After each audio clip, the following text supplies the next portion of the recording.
안녕하세요. 개념을 물 말아먹은 남편과 헤어진 30대 여성입니다. 생각할수록 어이없고 황당해서 어디다 속풀이를 하지 않으면 안 되겠더군요. 그래서 이렇게 찾아왔어요. 남편과는 회사 상사의 소개로 만났습니다. 저를 좋게 봐준 회사 상사가 자기 아는 사람 중에 능력도 좋고 평판도 좋은 사람이 있다며 한번 만나보라고 하더라고요.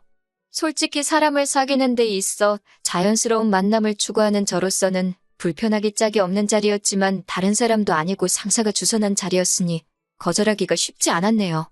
그리고 저도 애인이 없긴 했으니 가벼운 마음으로 나가게 되었어요. 잘 돼도 그만 안 돼도 그만이란 생각으로 만나게 된 남편과는 예상외로 첫 만남부터 말이 잘 통했습니다. 개인주의적인 성격이나 성향도 그렇고 예를 들어 직장이라던가 연봉이라던가 그런 것들도 비슷한 수준이었거든요. 이후로 저희는 몇 번의 만남을 더 갖게 되었고 오래지 않아 연인 사이로 발전했어요. 말이 나와서 말이지만 남편과 사귀는 동안 가장 좋았던 건 서로 귀찮게 하는 것도 없었고 부담을 주는 일도 없었다는 거예요. 덕분에 사귀는 동안 감정 상하는 일이 거의 없었지요. 그래서 남편이 결혼하자 했을 때도 미친 듯이 사랑한다 그런 건 아니었지만 이 사람과 함께라면 잘 지낼 수 있겠다는 확신이 들어 승낙을 했네요.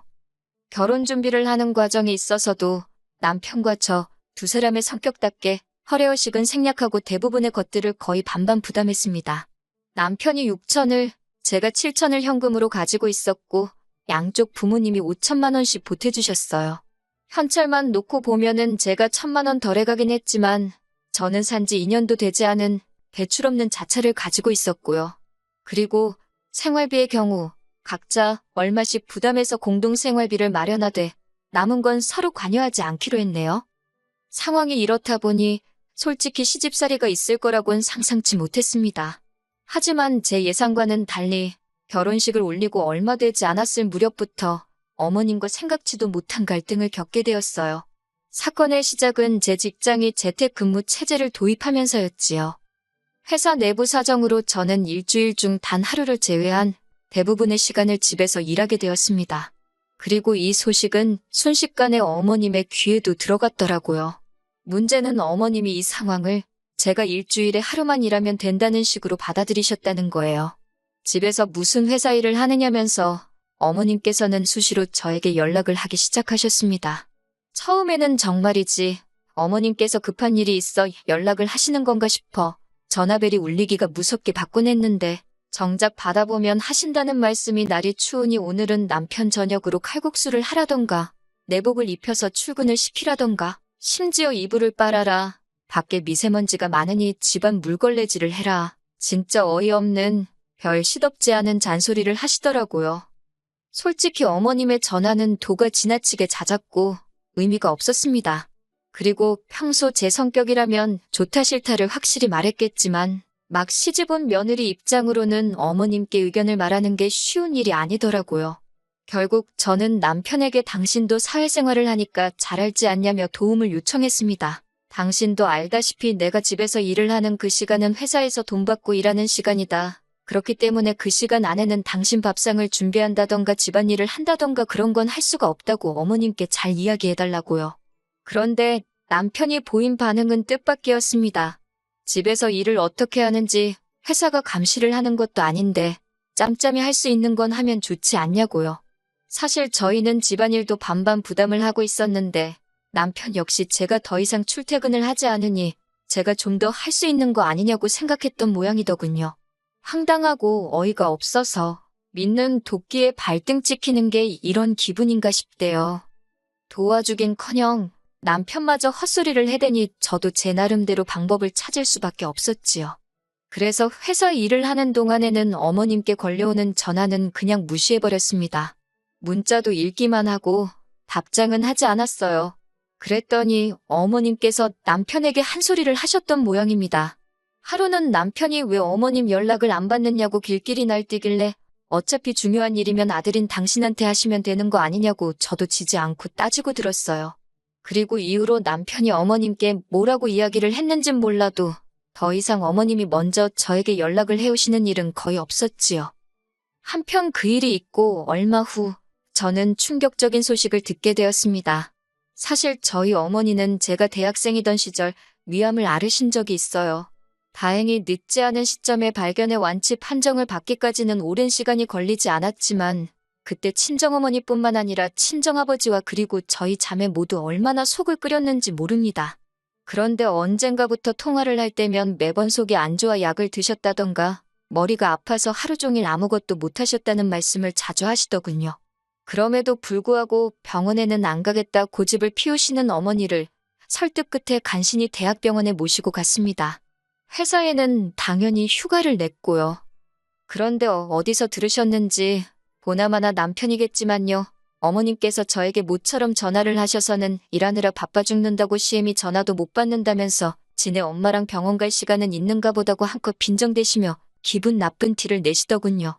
그런 어머니 말씀에 어이가 없어서 아픈 친정어머니 모시고 병원에 가는 것도 기분 나빠하실 줄은 몰랐다고 받아쳐버렸지요. 그랬더니 니네 엄마는 네가 효녀라 좋기도 하겠다며 어찌나 비아냥거리시던지 남편에게 도대체 어머님이 왜 저러시는지 모르겠다 하니까 한다는 소리가 신우는 어머님께 살갑지가 않은데 저는 친정어머니한테 살가우니 부러워서 그러는 거라며 저더러 친정어머니께 하듯이 어머님께도 살갑게 해달라나요.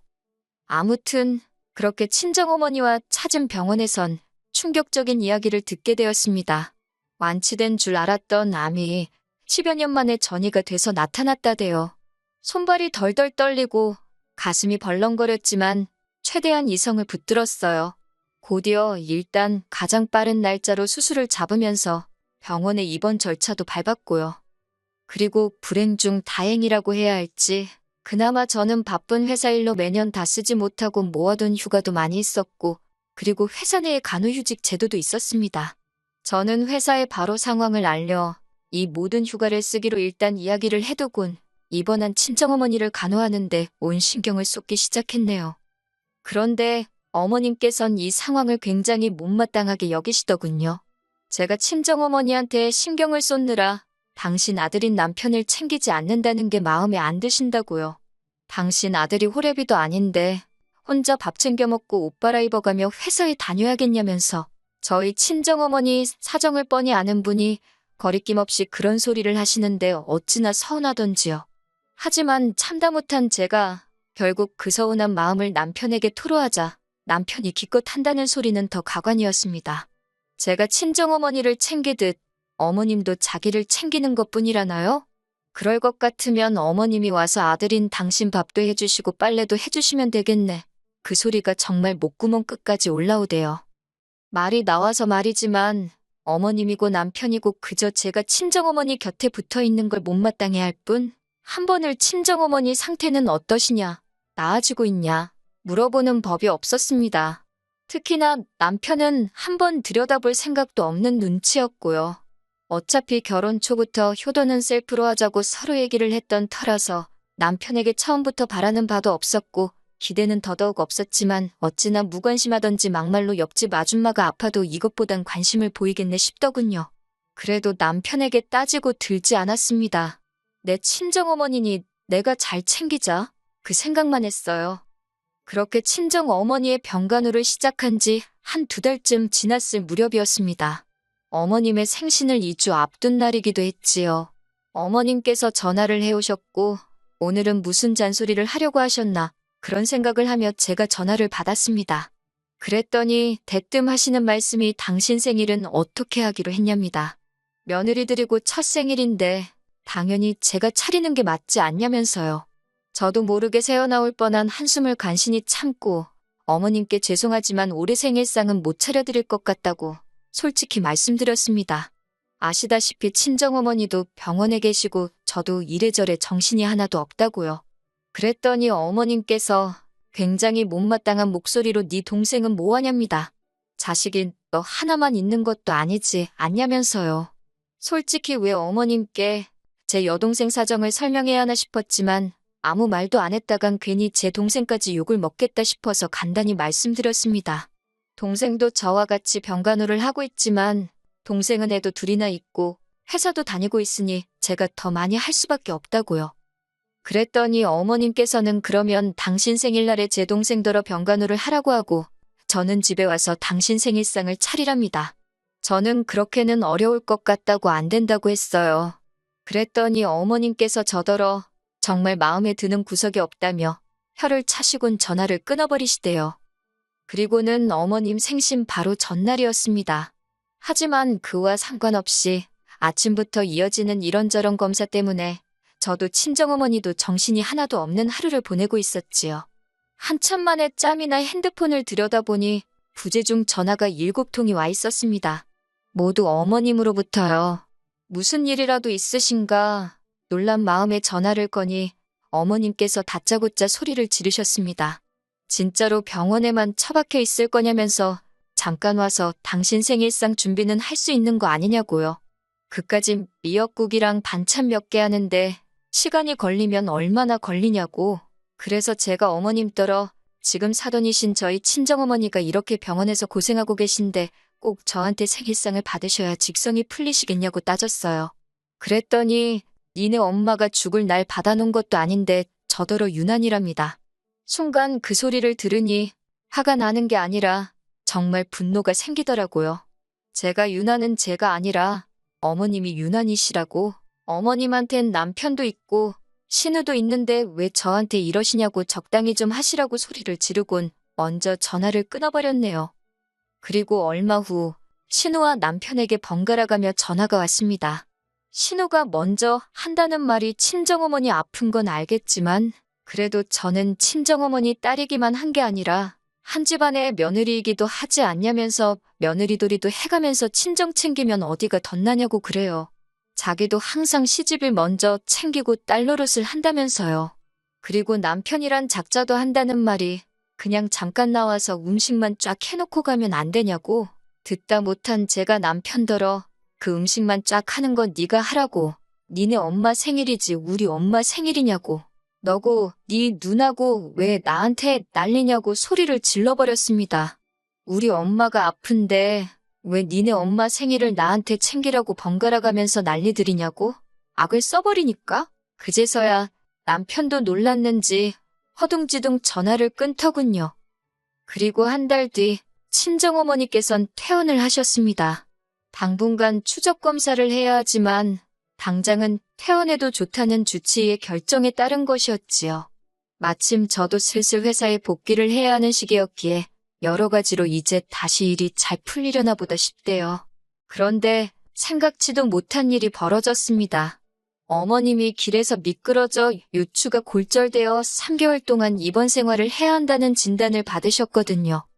친정어머니에 비하면 전 솔직히 별일은 아니라고 생각했어요. 생사를 넘나드는 일도 아니니 말이에요. 그런데 어이없게도 친정어머니 병간호를 할 땐 그렇게 저를 못마땅해 하던 어머님부터 시작해서 신우까지 나서서는 어머님 병간호를 부탁하더군요. 싫다고 했습니다. 이제 회사에 복귀도 해야 하고 저도 많이 지쳤다고. 그리고 무엇보다 신우랑 남편 어머님 자식이 둘이나 있는데 며느리인 제가 왜 나서냐고요. 그랬더니 남편이 저더러 서운하답니다. 제가 친정어머니 병간호하는 동안 자기가 싫은 내색 하나도 안 했다면서 그만큼 자기는 저를 배려해줬는데 왜 저는 자기를 배려해주지 않냐고요. 저 친정어머니 병간호하면서도 제가 하기로 한 집안일은 다 했어요. 아니, 행여나 트집 잡힐까 싶어서 더 했습니다. 그런데 이제 와서 말이라도 한번 장모님한테 뭐 필요한 건 없냐, 내가 해드릴 건 없냐 묻지도 않던 인간이 저를 배려해줬다니 뚫린 입이라고 지 마음대로 떠들어대는 꼴이 우습더군요. 그래서 가서 어머님 병간호 해드리라고 나도 싫은 내색 안 하고 너를 배려해주겠다 했습니다. 그러면서 당신이 하기로 한 집안일은 잊지 말고 하라고 덧붙였고요. 그러자 남편이랑 신우가 입원해 계신 어머님 두고 너무한다길래 아무렴 병간호하는 며느리한테 생일상 못 받아서 난리치신 어머님만 하겠냐고 받아쳤네요. 그랬더니 남편이 기껏 생각해내서 한다는 소리가 어머님 병간호 안 할 거면 이혼하자입니다. 친정밖에 모르는 저 같은 여자는 필요 없다고요. 어이가 없어서 아이고 고맙습니다 하고는 이혼하기로 했고 속전속결로 이혼해버렸어요. 같이 산 시간도 1년도 안 되지. 애도 없지. 기다리는 시간이 더디고 갑갑했을 뿐 이혼 자체는 일도 아니더군요. 친정어머니는 당신이 아파서 제가 이혼을 하게 된 건 아니냐며 미안하다고 눈물을 보이셨어요. 하지만 저는 오히려 그 덕에 된장인지 똥인지 분간할 수 있었다고 그런 말씀 하지 마시라 했습니다. 비록 제 인생에 이혼녀라는 딱지가 붙게 된 건 억울하기도 하고 짜증도 나지만 그래도 후회는 없네요.